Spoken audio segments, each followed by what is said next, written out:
भारत माता की जय। आवाज नहीं गूंजी। भारत माता की, भारत माता की। आज मेरे नॉमिनेशन में, नामांकन में उपस्थित मध्य प्रदेश के आदरणीय मुख्यमंत्री डॉक्टर मोहन यादव जी, मंच पर उपस्थित सभी भारतीय जनता पार्टी के वरिष्ठ कार्यकर्ता बंधु, उपस्थित माता बहनों और भाइयों, मीडिया के बंधु, मैं आज खुद दिल से आप सबों को आभार व्यक्त करता हूं कि आज इतनी बड़ी संख्या के में मेरे नामांकन में उपस्थित हुए। सबसे पहले मैं आपको नमस्कार करता हूं। मैं नमस्कार करता हूं कि मैंने जो सोचा था कि इतनी बड़ी संख्या आएगी कि नहीं आएगी, लेकिन संख्या का देख करके मैं अभिभूत हूं। और इस अवसर पर ज्यादा कुछ नहीं कहूंगा, कुछ बातें ही आपके सामने रखूंगा मैं कि मेरे चुनाव हारने के बाद 5 साल में क्या हुआ। 5 साल में जो बिजली का काम चल रहा था वो बंद हो गया। 5 साल में प्रधानमंत्री आवास योजना यहां झारखंड में बंद हो गई। 5 साल में फसल बीमा योजना बंद कर दिया गया। 5 साल तक तो इस सरकार ने कोई योजना दिया नहीं, दिया तो अबुआ आवास दिया, वो भी अंतिम समय में, हर पंचायत में 30, उसमें से 30,000 कमीशन चला गया। कोई ऐसा विभाग नहीं रहा। हॉस्पिटल की स्थिति आप देख लीजिए, विधानसभा में दवा बिक रही है, डॉक्टर नहीं है। राशन कार्ड जो हमको प्रधानमंत्री जी देते हैं, साल में 2 बार उनका घोटाला ये लोग कर लेते हैं। टेंडर का तो खेल ही गजब है। बिना पहले पैसा दिए टेंडर का शिलान्यास नहीं होता। अब कोयले की चोरी, बालू की दलाली आपसे छुपी नहीं है। जो बालू हम लोग के समय में 2,500 था, आज 5 से 7,000 रुपया यहाँ बालू बिक रहा है।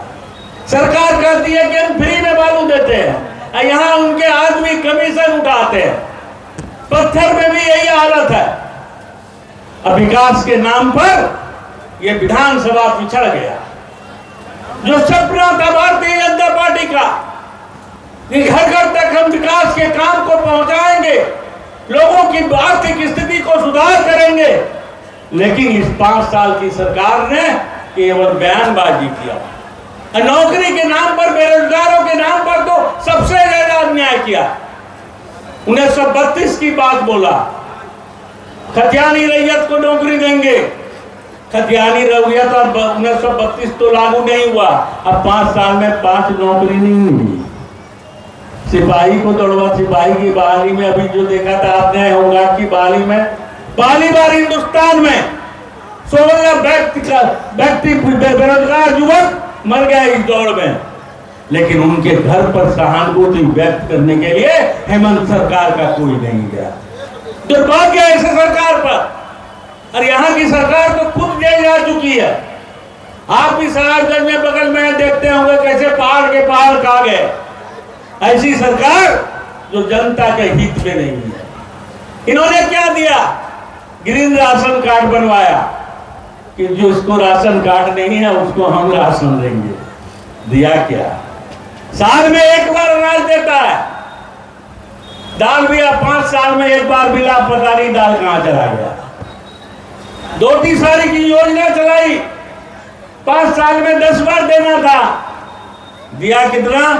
पूरे 5 साल में 3 बार ऐसा धोती साड़ी दिया जो एक बार महिला पहन ले तो दूसरे बार पोछा लगाने के काम में आता है। 70 रुपया की साड़ी है, 350 रुपया में सरकार खरीद करके देगी। कितनी बड़ी लूट है, आप खुद कल्पना कीजिए।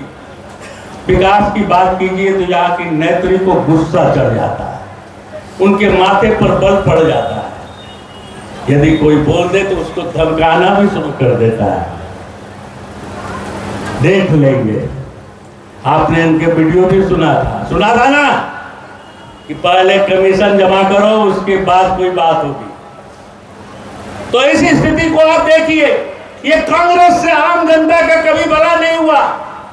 ये कांग्रेस जब से सत्ता में आई है, आजादी के बाद से आपने देखा है, इस देश की सत्ता के लिए कांग्रेस ने देश का बंटवारा किया। सत्ता के लिए कांग्रेस ने जो सरदार वल्लभ भाई पटेल को मुख्यमंत्री प्रधानमंत्री बनना था, उनको नहीं बनाया गया। सत्ता की भूख कांग्रेस में घर कर चुकी है। और आज यहाँ भी आज हम डंके की चोट पर कहते हैं कि उन कांग्रेस के नॉमिनेशन में 500 रुपया दे के लोग आए थे और अभी पैसा छीटेगा। बहुत पैसा कमाया है, अभी महिलाओं को भी घोषणा करने वाला है वो हम साड़ी देंगे।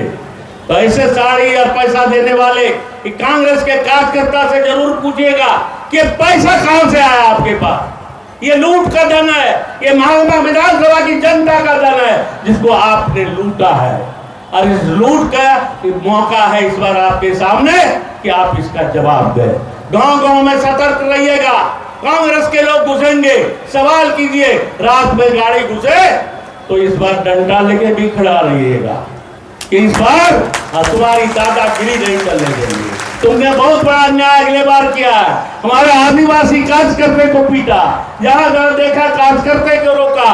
और इसलिए ऐसी सरकार झारखंड को चाहिए जो रोजगार दे सके। जब हमारी भारतीय जनता पार्टी की सरकार थी, रघुवर दास जी हमारे मुख्यमंत्री थे, हमने महागामा के विकास के लिए कॉलेज बनवाया, लेकिन 5 साल में पढ़ाई 3 साल से बन के तैयार है, पढ़ाई शुरू नहीं हो पाई। आईटी कॉलेज बना हुआ है, ये चालू नहीं हो पाया। जो बिजली का काम जहाँ था, किसानों के खेत तक हम पानी पहुंचाएंगे, वो काम वही का धरा रह गया। और सिंचाई के लिए जब सुंदर जलाशय योजना का पानी, आपको याद होगा जब जिंदल पावर प्लांट गोड्डा में आया था तो अशोक भगत उस समय विधायक नहीं था, लेकिन हाई कोर्ट से लड़ करके सुंदर नदी का पानी बचाया। और यही कांग्रेसी लोग कहते थे आने दो चुनाव में तुम्हारा आपका ढोल बजा देंगे। अगले मैं तो हारा हुआ हूँ, हारे हुए का क्या ढोल बजाओगे। लेकिन जनता की सेवा के लिए हम किसी भी कीमत पर समझौता करने के लिए तैयार नहीं है। और हमने वो मुकदमा जीता। आज सुंदर जलाशय का पानी नहर के माध्यम से किसानों को मिल रहा है। तो मेडिकल कॉलेज की लड़ाई लगातार मेरी जारी है। 18 से हम लोग इसका प्रयास गए कि महागामा में जो 300 बेड का अस्पताल बनना है वो मेडिकल कॉलेज महागामा में बने। और जो यहाँ से हमारा जो सैनिक स्कूल उठा करके दुमका गया है उसको वापस मुझे फिर से लाना है, ताकि हम अपने विधानसभा के जनता की सेवा में उस कॉलेज को और सैनिक स्कूल को हम आगे बढ़ा सके। हम सबसे आग्रह करेंगे, ज्यादा समय नहीं लेंगे। माननीय मुख्यमंत्री जी को दूसरी सभा भी जाना है, लेकिन जिसने आज मुझे आशीर्वाद दिया है आगे भी बरकरार रखिएगा और तन मन धन से इसका मुकाबला करना है, क्योंकि ये लड़ाई भ्रष्टाचार के विरुद्ध है।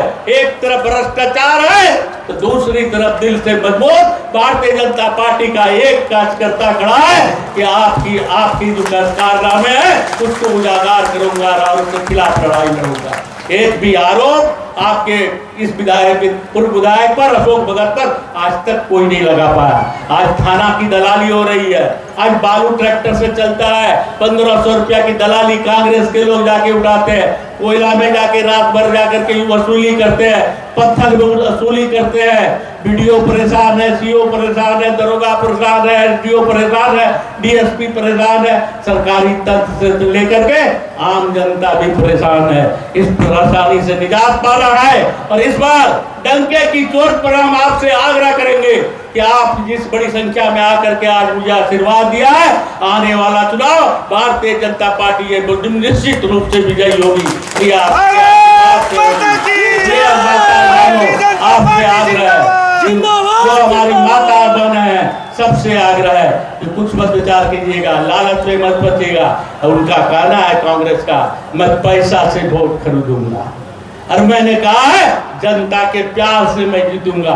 लड़ाई इसकी है, देखते हैं कितना दम उसके पैसे में है और आपके जनता के प्यार में कितना दम है, ये फैसला जनता करेगी।